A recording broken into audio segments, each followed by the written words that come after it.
Je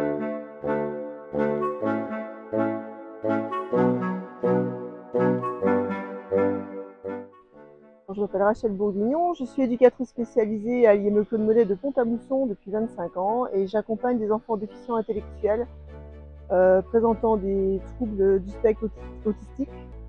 Alors nous avons eu un projet d'établissement qui a été lancé par notre direction. Le thème a été choisi street art, donc on a dû chercher différents domaines, différents supports de travail avec les enfants. Le but de ce projet, c'était que tous les enfants soient présents à un festival qui a eu lieu le 16 mai 2025 à l'espace Montrichard à Pont-à-Mousson.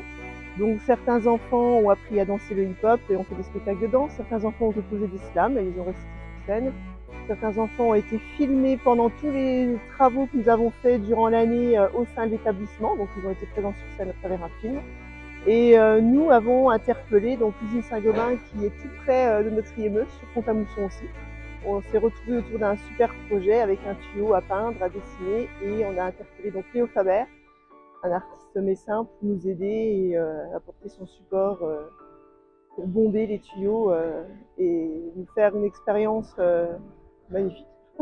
Alors pour eux, ça a été impressionnant parce que le mot tuyau, tout simplement, n'avait pas un sens particulier pour eux. Donc on a déjà expliqué, on a visité l'usine, donc certains ont pu voir la fonte du tuyau à l'usine, comment ils sont fabriqués.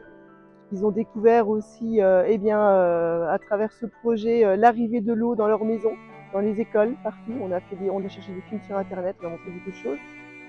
Dans notre groupe, au sein de l'IME, on travaille beaucoup sur le côté artistique, faire de jolies choses, des belles choses, faire du travail propre, du travail qui a du sens, qui représente quelque chose. Mais on travaille toujours sur un support papier, un support lisse, ou alors on va créer parfois avec de la matière, de la terre. Donc ils ont vraiment découvert la possibilité de travailler sur un gros objet très utile, nécessaire à la vie, sur lequel ils ont pu aussi dessiner en grandeur nature. Ils ont découvert aussi, au-delà du pinceau ou du crayon ou du feutre, la bombe de peinture, la technique du pochoir, les Posca. On a travaillé des choses sur ce tuyau qu'on a travaillé tout au long de l'année en classe, c'est-à-dire partir d'un plan et le reproduire sur un support.